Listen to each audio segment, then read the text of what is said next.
there is a standard, and I will call it out. Whether or not What is the standard? But here's the funny On thing, right? paper, you don't have a standard. You have no specificity as to what I can say. Therefore, I'm going to say just what I want to say. But here's the and thing. you're not going to do anything about it. And when you do, I'm going to sue you and get my job back. Here's the thing. James Leonard, you're very quiet on this. He's the FOP president. He was very outspoken when it came to Councilwoman Darby. Councilwoman Loretta Walsh, you're very quiet on this. Councilman James Spadola, you're very quiet on this. The mayor, where are you on this? Because they were all very vocal when it came to Shanae, who's an elected, right? But still a city employee.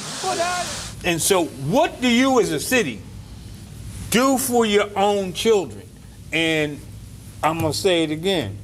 Wilmington, Delaware should not be the only city in the United States of America that has no authority and no responsibility over the educational destiny of its own children. Whereas this sergeant, Stephanie, she decided that she was going to talk bad about people of a certain race because we were in a pandemic, and because we were seeing good trouble happening all throughout this nation, including the city of Wilmington. And then you can't go out and say, oh, she's an unbiased protector of the law out there protecting a community that's overwhelmingly black. What I write and sitting in my house, on my computer, on my social media, has nothing to do with what I do when I come to work as a police officer. It does, because your mentality is spoken when there is when you are quiet, when you are in the privacy of your own. You have no record of me mistreating What you do in your private moments speak to who you are as an individual. So when you are speaking racist comments and bigotry comments in private, is because that's who you are.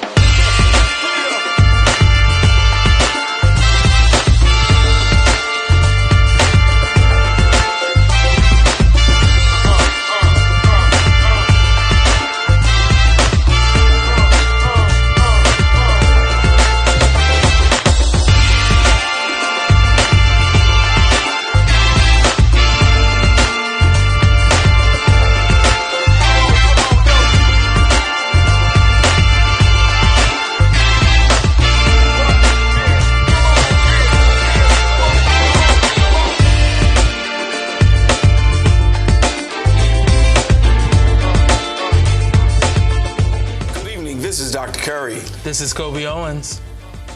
This is Jay Street. And welcome to The Source. Today we want to bring you, we have a full agenda of information, and shall I say news we want to bring to you today. And first, before we get started, I want to thank all of you who are watching. We are seeing that our viewership is up, and we are appreciative that you are trusting us with the news that we bring you every week. I want to start off with, I saw early in the morning a few days ago, there was a report in the News Journal of 6 in Jefferson. There was a murder as well as a shooting on Vanderbilt Street. But a little bit later, it was gone off of their website. I'm trying to figure out if any of you brothers heard anything or saw it so that we can figure out why is it gone or if it was real. Well, I'm concerned about it because I hope and I'm trusting that there's no mischief in terms of reporting the number of shootings and reporting the number of murders, because the article specifically said it was a fourth murder this year. And I know for a fact that there was a shooting on Van Buren Street around something after around 3:45, as the article indicated, because I was talking to the staff person at Hilltop on the phone, which one side of it was on Van Buren Street, and she specifically said they had to get the kids off the playground because there was a shooting down the street. So I'm hoping that there's no mischief involved with this, because there's no reason for any murders or any shootings not to be reported in the public press. I did notice the fact that the other media sources did not pick it up. And what I saw was up around 7 o'clock. It was before 7, and by 9 o'clock, it was no longer there. Yeah, well, one of the things that, for those of you who are watching, we want to make sure you're clear on what we're talking about. We both saw an article in the News Journal online, and it was there early in the morning, around 7, 8 o'clock is when I was able to see it. and then it disappeared.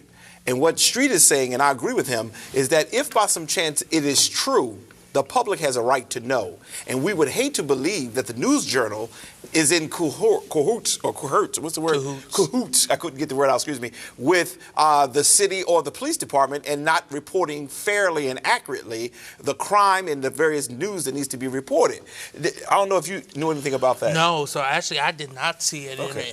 I knew nothing about it until Jay raised it. But no, it's very concerning if that is what's happening, or if there was a shooting, there's an investigation going on. I think the community should have been alerted. Well, But by the same token, you recall that when they put the article up on WDEL now, when they put the article up about the police officer who was arrested for soliciting sex from a minor, FOP calls in and says you need to change that from police officer to former police officer because he had resigned a week or two before that. So, and WDEL made that clear, but who gives them the right to do that?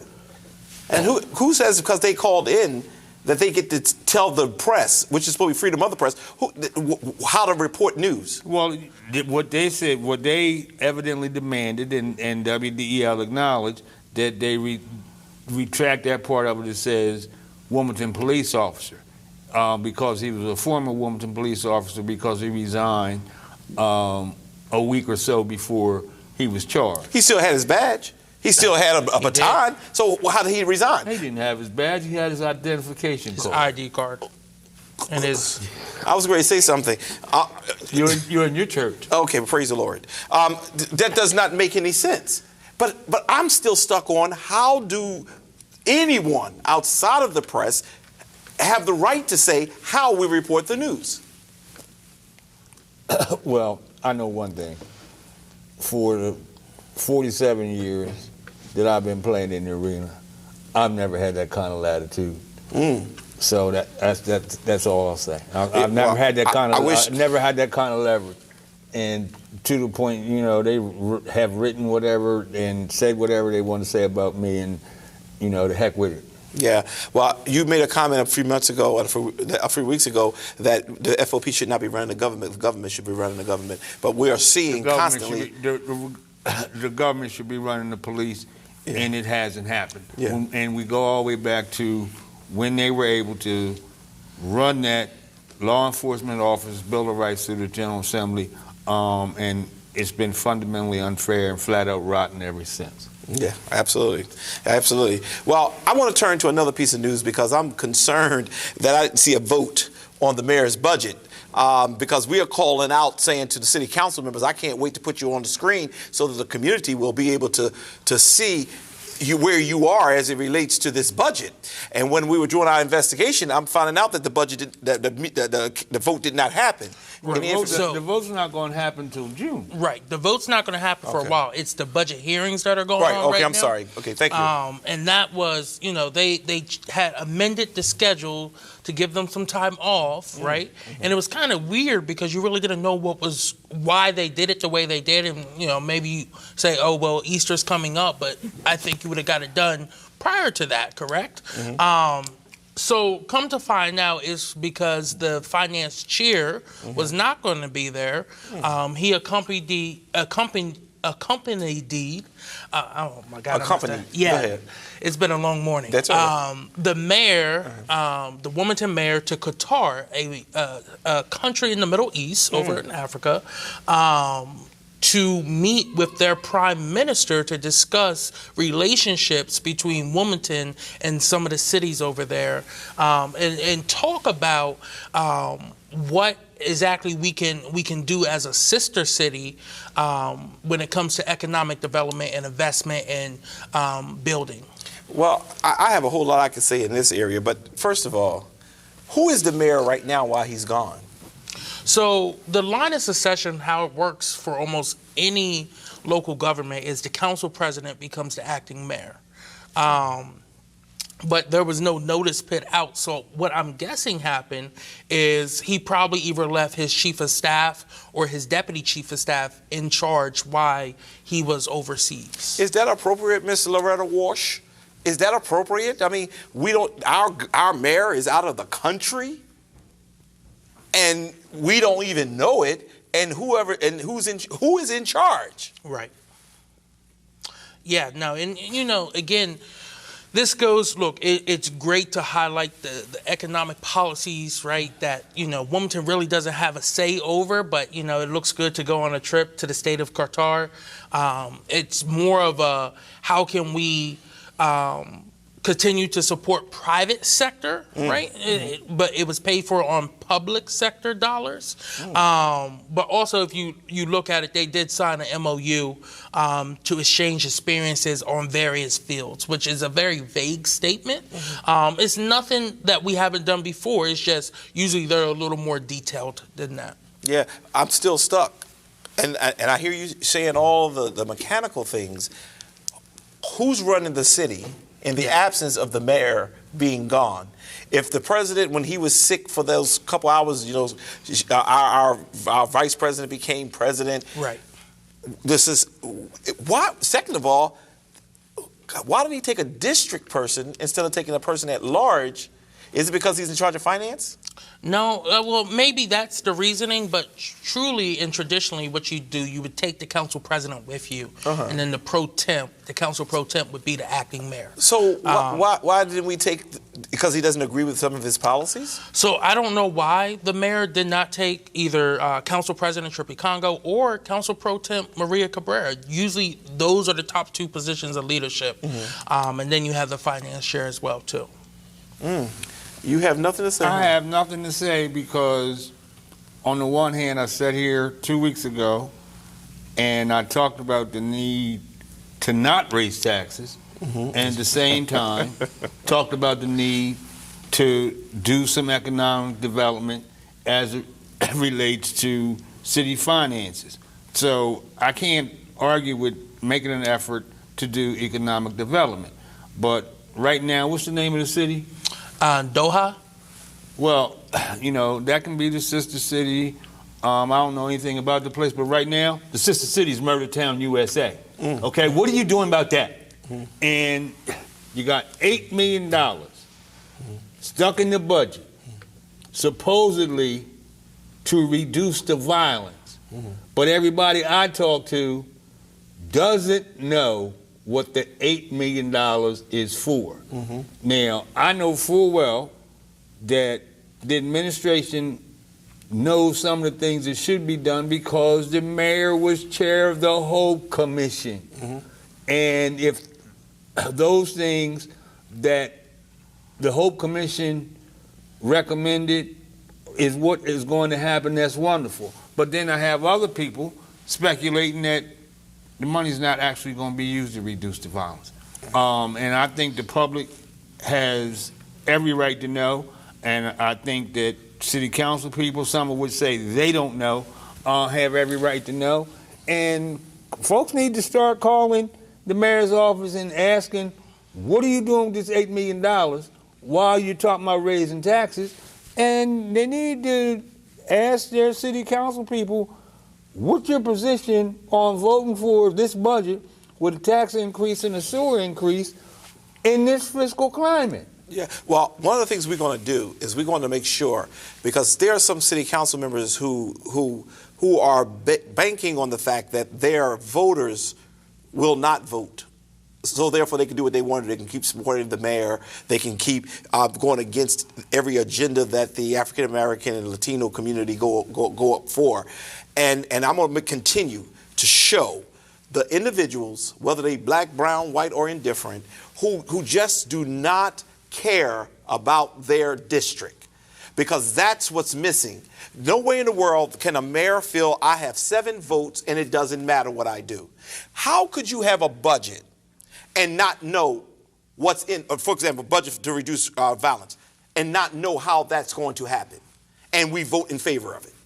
Well, and why is it that for several years now, city council has been arguing about somewhere from $300,000 to $500,000 while the mayor is allowed to do just what he wants to do with 150 now up to 170 million dollars. How do y'all justify that? Y'all sit there and squabble and fight with each other over $500,000 while the mayor's office does what it wants to do with 150 million to 100. They're asking for 171 million dollars this year. So what are y'all gonna argue? Your little squabble about $1 million while he does what he wants to do with 171 million and imposes this additional burden on the residents of the city of Wilmington, because everybody will be impacted. If you're a renter, your rent is going to go up again. If you have a mortgage, your mortgage is going to go up, and your taxes are paid in your mortgage is going to go up again. Everybody is going to have to pay more rent because the property owners who get additional charges for their sewer and water are going to pass it on. Everybody who owns a property, you're going to have additional money to pay for sewer and water. Why? Why? When the city has more money than it's ever had, and with the federal influx of federal funds, how do you and gas at $4, diesel fuel at $5, how do you justify imposing this additional burden on your own citizens during this financial crisis? Well, you do it when you got 7 votes and it doesn't matter. But one of the things that we're going to do, and we're not going anywhere, is we're going to continue to track. Because when the mayor seat changes, and if by some fortunate chance an African American or Latino person gets into that seat, the people who are enjoying the song Silent Night, we're going to make sure they continue to be silent. Because what's happening now is that he understands, I have my votes. His whole administration understand that. We will do what we want to do. And you're absolutely correct. They cry over the little piece of the budget that they are allowed to have, and they fight with each other for that. But that whole big budget, they can care less. Because what happens is the mayor is able to feed them from his budget, and that's why he can get them to vote the way they vote. Because look, you ain't got no money in your city council budget, but I can give you $500,000, $1 million for this, that, and the other, as long as you stick with me. And that's the politics. That's the dirty politics that constantly is played, and it has to stop. I agree. I'm going to come back in a few seconds, and we're going to talk about this whole trash bin issue, because that's another issue that many of you are concerned about. We'll be right back. I'm getting vaccinated against COVID-19. Yes, there could be some short-term side effects from the vaccine, but they go away in a day or two. Those are signs that my body's building protection. It's worth it to avoid serious problems from COVID-19.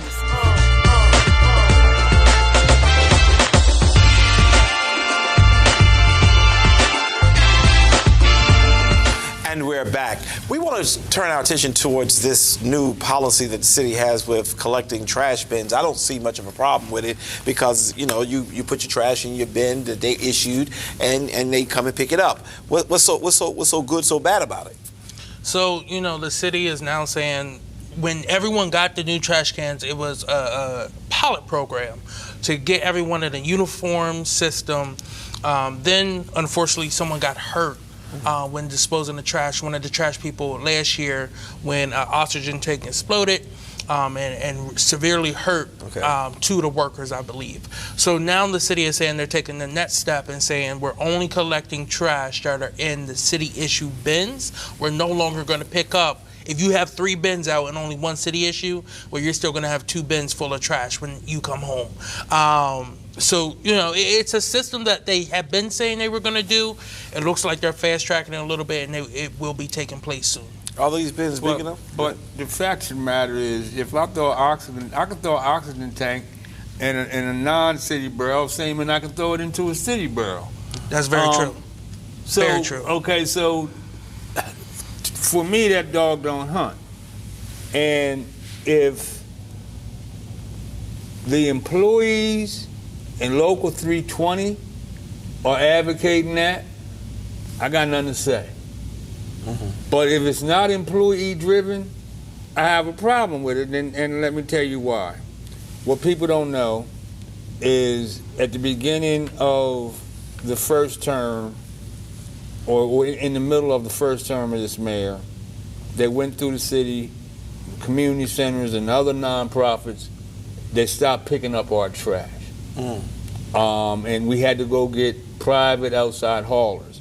Well, they're continuing that. I got a call last week from another nonprofit that they hadn't gotten to yet, and they're making this move not to pick up trash from institutions, nonprofits, so forth and so on.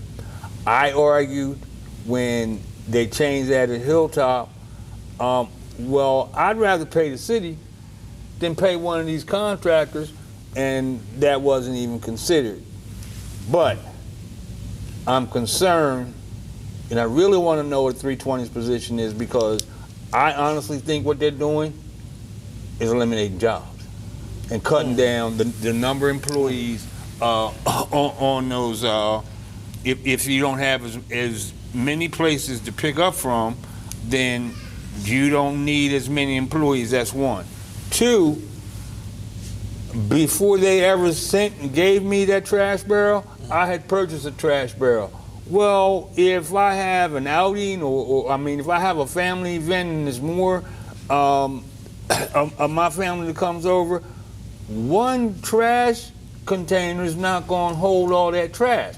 If there are 5, 10, 20 people living in one building, such as an apartment building, what are you doing with that? Now, I'll tell you what I think is going to happen. You're going to end up with the streets, because now it's getting warm.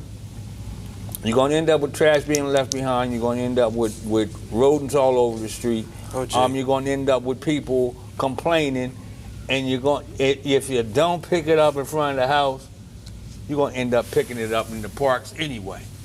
You know, I don't think it's a well thought out thing. Now, I agree that, if they have an issued bin, but you said, what are you going to do about apartment building? But in some houses in Wilmington, there's 15 people living in them. Yeah. It becomes important that if we're here to serve the community, we're going to have to serve them. And while it may look good on paper, you've raised several issues, even with nonprofits, not to pick up their trash. I have issue with that, because most of the services that they provide to our community help our city as opposed to harm them. Our trash is picked up by a private company because, we got tired of all the craziness. But the fact of the matter is, I got exasperated, and I sit here and still exasperated. We're taking care of the city's children. Yes. Okay, and if the children were not at the community center, they'd be somewhere in the community making trash and creating trash, but they had a problem with that even when I offered to pay, which I didn't think was appropriate. But then we go back, I was getting under CDBG money, $20-some thousand from the city of Wilmington for evening activities. Well, the Baker administration decided that they were going to only do housing, and none of the nonprofits that provided services to children qualified, and that's all we did. We qualified for that money. So we had to go beg, borrow, scrape, write proposals, get new revenue. So what are you as a city doing for your own children? And, I raised this, and I don't want to get too far off subject, but I raised this at county council meeting the other night. Newcastle County is accepting a grant from the state for $107,000, a little over $100,000 for summer youth workers, for city children. Why is it? And I don't mind. We'll hire kids from the city. We did it last year, but this is the second year the money's come to the county. And the reason the whole thing is frustrating and exasperating to me, when in my capacity as president of Delawareans for Educational Opportunity, we sued the state of Delaware and all 3 counties for additional funding for low-income, at-risk, special needs, and dual language children. The city intervened in the litigation, and there's not a scintilla of a reference about the city's children in that litigation. It only has to do with tax revenue. And my position is the city as a city has turned its back on its own children. And I'm going to go back through the historical aspect of it, the fact that every school in the city was open in the evening as a recreation center and a center where kids could get help with their homework under the operation of the Wilmington Department of Parks and Recreation. None of the city schools are open for that purpose now. So what are the kids supposed to do? And so what do you as a city do for your own children? And I'm going to say it again. Wilmington, Delaware should not be the only city in the United States of America that has no authority and no responsibility over the educational destiny of its own children. Well, and that's always been my argument. So what this is really saying to us is that every policy that is being presented, it all connects to something else. And while we were just talking about the city trash, it still connects because they have not well thought this out. You don't want to. You want to give one bin per house, not considering how many people in that house. I understand, for example, in my house, we may only have 3 or 4. All right. So, that's different. But a lot of the people who live in the row homes in the city, some of them are 2 families in that one home. And it's not legally considered as a rental property. It's the same family, but 2 generations of people in the same home. And it may be something that they need to think about. And if you leave, and I agree with you, if you leave that trash, if the container is not big enough, you put that on the street saying, okay, you can pick it up. They're going to leave it there, and the rats are going to come. Well, and you've had for years, people putting trash out in trash bags. You've been picking it up. Yeah. So now when it's left laying there, what's going to happen to it? Are you going to come back now with code enforcement, say you got trash in front of your house, and not only not pick up my trash, but fine me for having the trash in front of the house that I put on the street? Mm-hmm. Okay, are you going to give me another bin? We raise these questions to you so that when it starts happening, you can come back and we can report it. Because that's exactly what's going to happen. It's going to happen just like that. You're going to put it out there, you're going to get cited, you're going to end up with a fine, and then you're going to be paying more, and we're going to report it. We're going to make sure we report it. I want to move a little bit further and talk about this new Wilmington employees who post hateful and discriminatory remarks on social media. I think a lot of this stemmed from when the police officer did it. And now, to my understanding, the police department or someone is putting a policy in place to now make it more criminal. Yeah, so, a police sergeant posted anti-Asian posts, anti-Black Lives Matter posts, right? And it came to light. Well, what's the issue with that? Because when we sat across from the mayor in 2020 and we said we want a better standard of when you're hiring officers to do a deeper dive into their backgrounds, look for implicit, explicit biases, and look through their social media, he told us we already do that. We already do that. Oh, we do. But now John Rago is saying, we don't actually do that when we're hiring police, but we do have a social media policy for the city, and we don't review it constantly. We don't review people's social medias constantly, but when there is an issue, then we will review it. But he couldn't name how many cases, whose job it is to review these social media accounts, or any times that there has been discipline because of someone's social media account. But it's my social media. And if I don't like somebody or I don't like some people, I'll put out what I want to put out on my social media, and you're not going to violate my freedom of speech. I'll just do and say what I want to do, and I dare you to try to do something about it. Well, let me assure you that if you are an employee of the public, there ought to be a policy. It is, yeah. And not only ought there to be a policy, but there ought to be an enforcement of that policy. The policy is, I'm gonna write and say what I want to say, and y'all ain't gonna do nothing about it. That's the policy. For certain people. That's the policy. For certain people. Yeah, but I mean, so here's the thing: for private and government, who do you right? know? Private and who public. do you know that's been fired from the city of Wilmington for inappropriate social media posts? None, and that's the issue, right? And it's not going to happen. So even national Freedom experts. of speech protects me.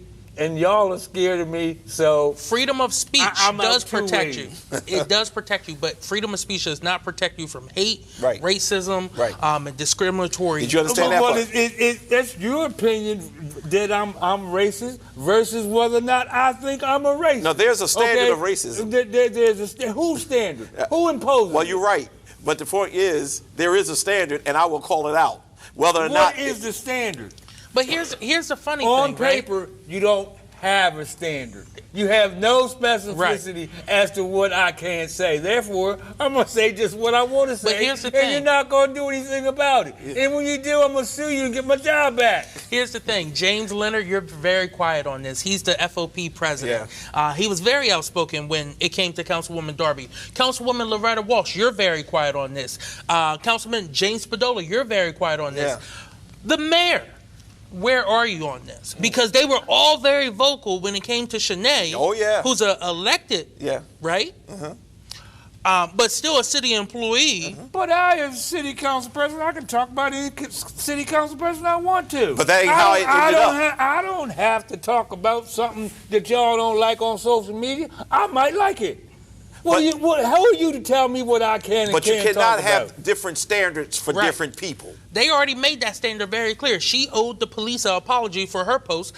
Well, this officer should be fired. I have a right to say what I want to say about any of my council colleagues. And they have a right to say whatever they want to say about me. I don't think so. And it's nothing y'all are going to do about it. It wasn't about... Nothing is going to happen to me. Don't let this seasoned brother talk you. Go ahead, bro. The only thing that you're talking about your colleagues, she was talking about the police department being traditionally slave catchers, right? Which is historically correct. People just don't like that, right? Whereas this sergeant, Stephanie, she decided that she was going to talk bad about people of a certain race because we were in a pandemic, and because we were seeing good trouble happening all throughout this nation, including the city of Wilmington. And then you can't go out and say, oh, she's an unbiased protector of the law out there protecting a community that's overwhelmingly black. Right, and sitting in my house, on my computer, on my social media, has nothing to do with what I do when I come to work as a police officer. It does, because your mentality is spoken when when you are quiet, when you are in the privacy of your own. You have no record of me mistreating What you do in your private moments speak to who you are as an individual. So when you are speaking racist comments and bigotry comments in private, is because that's who you are. Your public salesmen, we don't care about. We care about your private salesmen, because there's two personalities going on. Well, in the instant matter, show proof. Well, we did. There is proof. But guess what? You put it on social media. My proof is you're not going to find, nothing is going to happen to me. Nothing. Well, you may be right, because that's the route, unless you're black. Now, the city councilwoman, she was a deplorable person. How dare she? But this individual of a different race, she could do this. This is what she wants to do in her privacy. That was what you were being facetious over. Unacceptable. Who said I was being facetious? I'm telling you the truth. Nothing's going to happen. Well, you're right. Nothing is going to happen yet. But we're going to keep pushing. And we're going to keep poking. And one day, it's going to come through. So, the mayor said this is the most offensive of a number of race-laced posts made by the council member, and it has to stop. I encourage other members to renounce her comments. Wow. Very strong language. I wonder what voice he used that in, because I've not heard from him. He's Silent Night, the lead singer in Silent Night. You mean he said those words? And did Loretta Walsh say anything? Yeah, she said, I have never been as appalled by a behavior of another member of this council as I have been by one of our own sitting members right now. Wow. I believe she owes an apology to the police department. I believe she owes an apology to the citizens of this city. Wow. And I can't even imagine where she's going with this. When she decided to post this. Well, look, where's your voice now? Where is your voice now, Loretta? I am concerned that when an African American makes a statement that it can be proven in history, that it is considered appalling and egregious. You didn't use that word, but I'll use it for this moment. And yet, you have this other police officer who, can I tell you what the answer is to all of you who are watching? They take care of their own. Why can't we learn to do that? That's what's going on. And the purpose of making sure you hear us is that when Street said, ain't nothing gonna happen, he's right.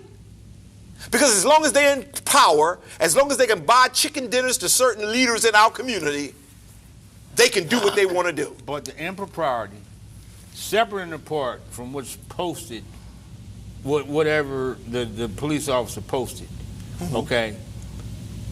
The arrest of the police officers, or as the FOP demanded, former police officers. Nobody that you just mentioned has opened their mouth. Because they're not. They're not. They're not. Because it's a part of the system that they are controlling. They're giving our community leaders money, and no real money, just a little potato chip money, and they're keeping them quiet, oppressing the community, but they stick together. Every person who made a statement in that article was white. I said it, I'm here to represent it, and I ain't taking it back. And what the problem is that we won't come together. We'll fight each other. When Dennis was in, oh my gracious, it was an argument every week over even the toilet paper we could put in City Hall. But the fact of the matter is, this administration has probably doubled what everybody said they was concerned about when Mayor Williams was the mayor. And the threats from legislators to take the city charter and all that.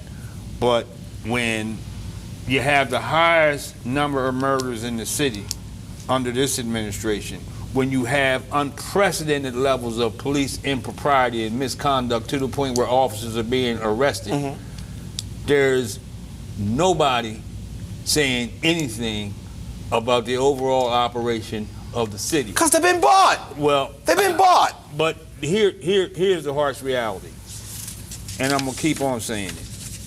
The reason I'm saying nothing is going to happen is because most of the decision makers don't have the guts to step forward and say anything or do anything about it. But as I have said repeatedly, I'm convinced that the only way we're going to get relief as relates to police misconduct, police impropriety, is a judge or judges is going to have to order it. And I can just tell you, and I understand what you think about litigation, but at the end of the day, I was taught that the courts are the final authority. Yes. And they are the final authority.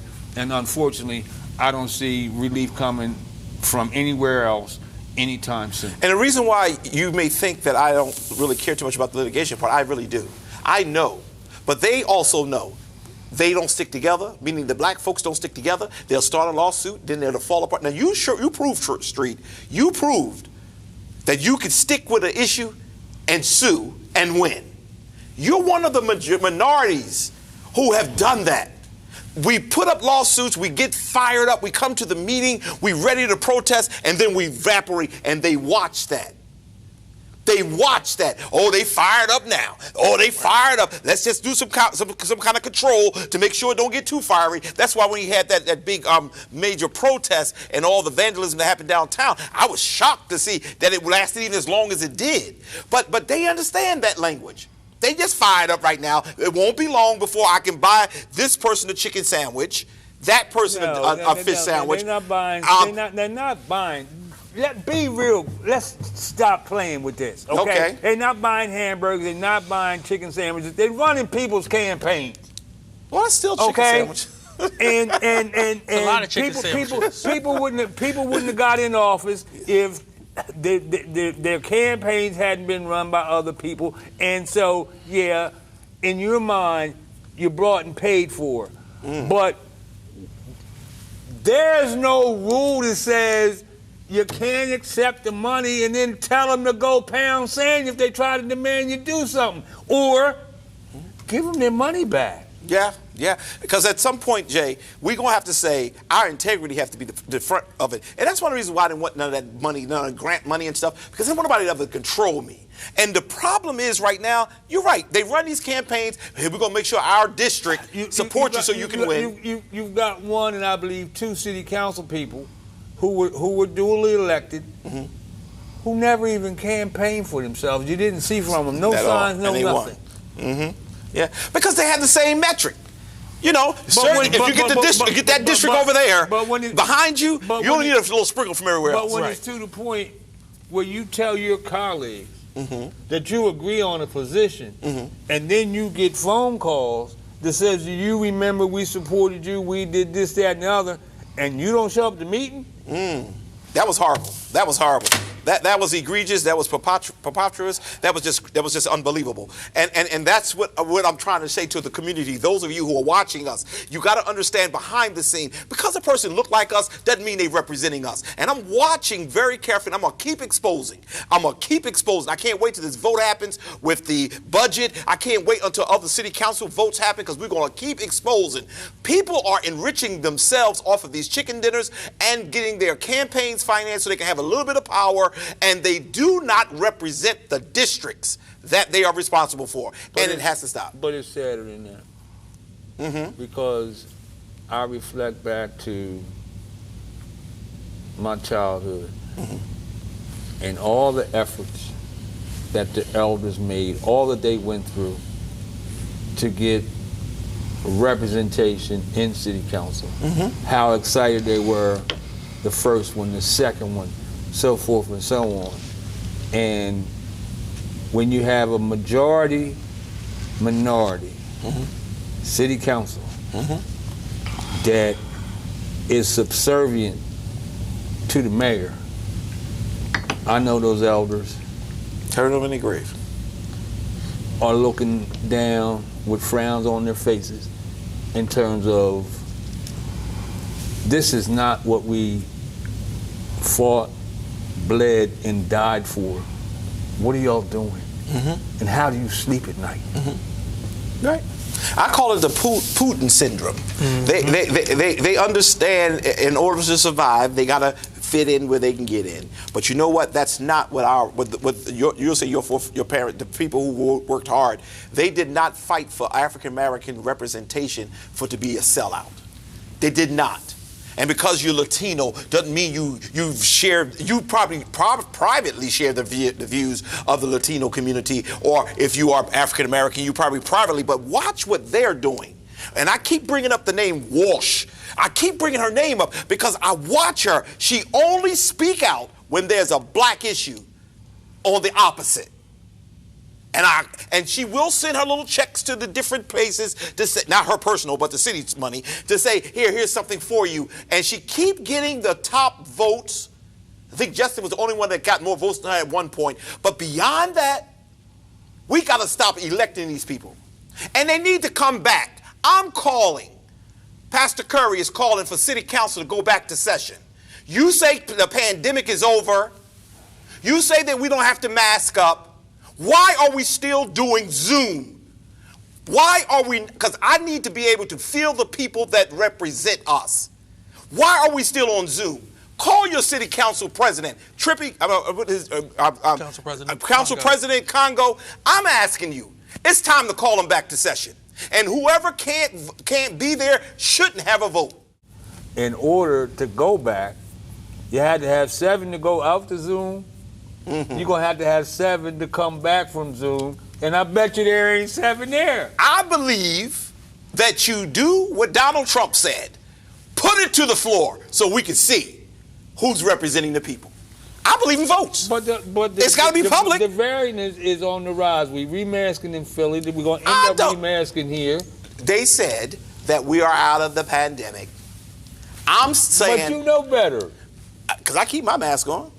I keep myself as much distance, 3 feet at least from y'all. Okay, but now I'm saying come back to session now. It's time to come back. No, here's my thing. So when we talked about the water bill moratorium, the mayor, John Rago, multiple city council members said the pandemic's over. We can't do that anymore. Well, if that's Thank the you. view in the statement of the city that it's over, then y'all can come back into work as well too. Ah, what you got to say about that? I have nothing to say. Okay, all Well, right. we didn't ask y'all for a moratorium. We'll come to y'all next. I don't care. Because at the end of the day, What's the word if y'all you're taught- representing, What y'all taught me last week? What was the word you taught me? we told you about You scared? skirt. I ain't scared. I ain't scared. Yeah, I'll come back to work. Well, one thing we know is not assigned to you is scared. So we know that's true. It's time to come back. It's time to come back and work for the people. If we're saying that it is over, and if it's not over, put back in place the support, the help that was out there for those individuals who needed it. Whatever moratoriums that were out there, put them back in place. If you can't come to work, but you're telling me that it's just not safe yet, well, why do I have to? But what I don't understand is the financial operation, and all this sudden need for tax increase or water increase when you have more money than you've ever had before.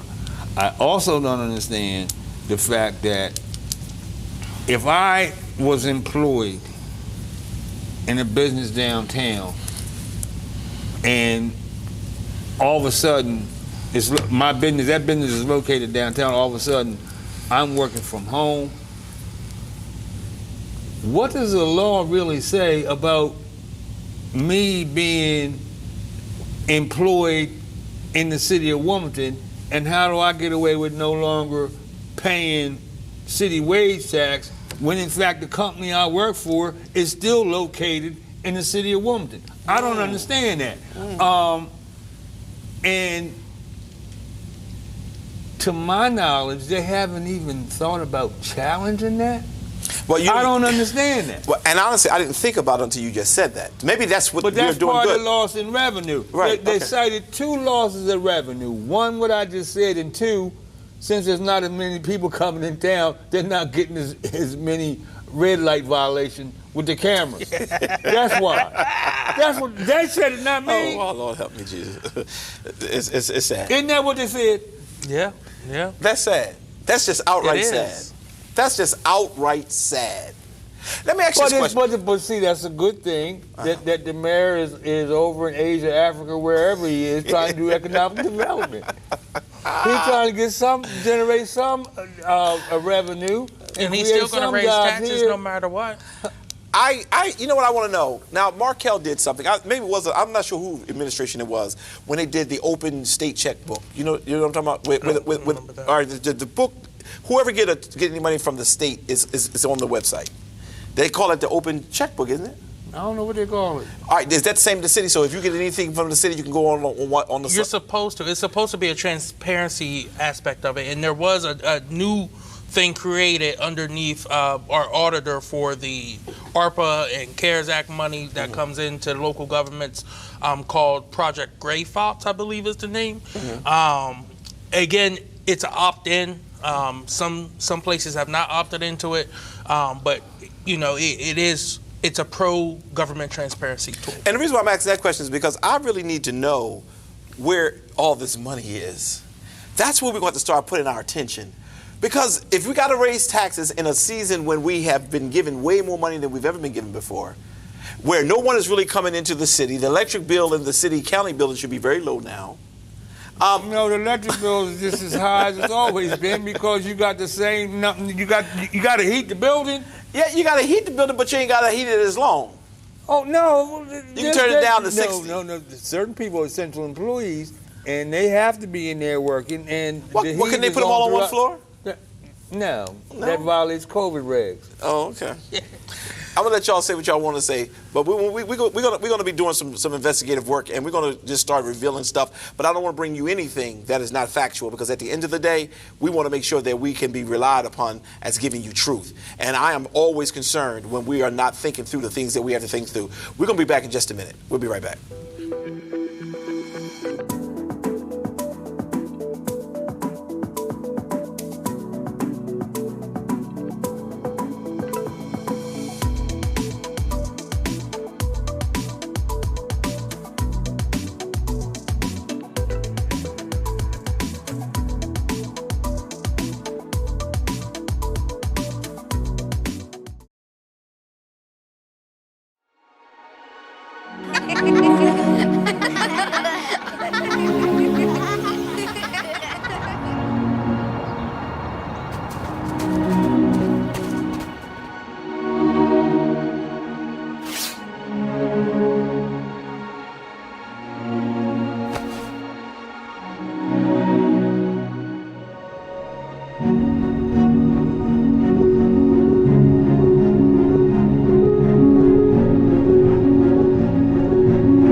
And we're back. Let's get to our Kobe Corner so that we can wrap up this show today. Yeah, so about maybe 2 hours after we recorded last week's show, the Senate confirmed the historic nomination of Ketanji Brown Jackson. She will become Justice Brown Jackson with 3 Republicans, Susan Collins, Lisa Murkowski, and Mitt Romney, all joining all 50 Democrats. The Vice President of the United States of America, she presided over the vote, and she also gave 2 presidential note cards to both Cory Booker and Raphael Warnock and asked them both to write a letter to a young black girl about what they're feeling in this moment, in this historic moment.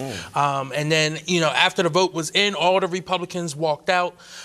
2 Republican senators decided not to even show up to vote. They had to vote from the clerk room because they showed up in street clothes. You cannot come on in street clothes. And Senator Rand Paul. Do you see the disrespect that is constantly being shown to our people? Absolutely. But going off of that, we had our own very historic nomination right here in Delaware. Governor Carney has nominated Patricia A. Winston to the Superior Court. She's a black woman who's a partner at Morrison James in the city of Wilmington since 2017. Okay. Morrison James. And she does litigation, stockholder litigation, and business solutions. So, she brings a wealth of knowledge to the court, and they look to start her hearings in the Judicial Committee next, and the Executive Committee next month down in the State Senate. Do you think there's going to be any controversy at all? I don't think so. I think this one should fly through pretty easily. And again, this goes towards Governor Carney's push for more diversity on the bench. And then I want to swing it up to New York real quick. New York is probably the state with the most resignations when it comes to governors and lieutenant governors. It seems like they're always getting hit with scandal, and it has hit again.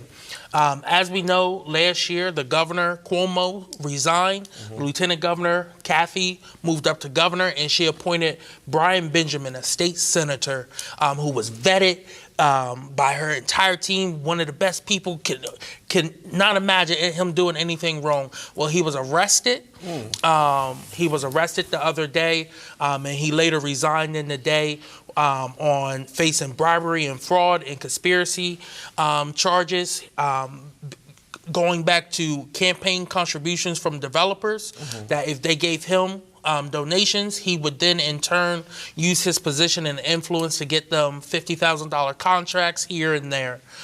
So right now he awaits trial, but he has officially resigned. And again, they're up in 7 months. They have their election. Is it worth it? It's not. I keep saying, is it really worth it? He's moving up really nicely, and just to take this. Go ahead, keep going. He was the first. He was, a guy who, a lot of people in the community love, but he really let them down by this. And then lastly, I want to talk about a lawsuit that's going on down in Louisiana in Baton Rouge. Organizer DeRay McCusson in 2016, after Alton Starling was killed, organized a lot of protests. And at one of those protests, someone not DeRay, just someone who was there, threw a piece of concrete and it hit a cop in the face, messed up his face, scarred it up, messed up his teeth, nose, and stuff like that. That cop is now suing DeRay personally. And, a federal judge appointed by Obama said, wait, no, that can't be done, right? We've had rulings on this before. It goes back to the NAACP versus Clyburn Hardware that you can't do that, right? Well, the next level, the state Supreme Court is saying, no, you can do that. And now they're going to hear it. They overturned it. So now it's going to the next level.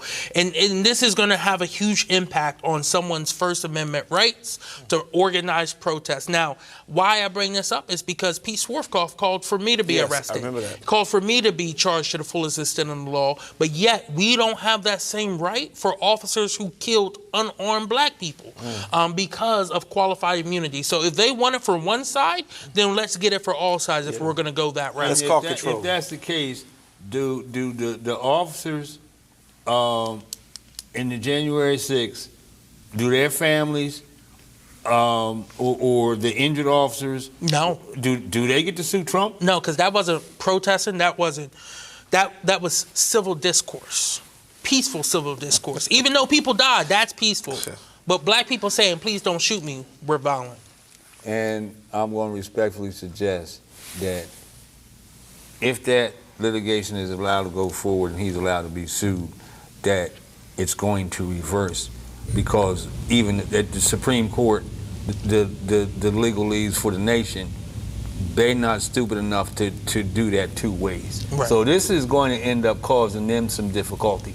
Okay, and you got these groups running around here, the caravans and the militias and all that.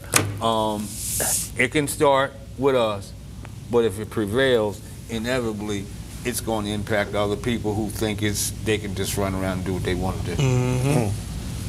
Wow. But that's all I have today for y'all for the Kobe's Corner. Well, listen, we appreciate all that you've done. I hope and trust you will continue to watch this whole show, The Source. We really are interested in making sure we bring to you news, bring to you what's happening, and help you to understand the process. For so long, we have been just basically told what to do. Our leaders have been sold out. It's time for us to take back control. It's time for us to look at the people we are voting for, and it's time for us to hold them accountable. So I hope you enjoyed the show today. This is Dr. Curry. This is Kobe Owens. J Street. Listen, see you. God bless. Take care, y'all.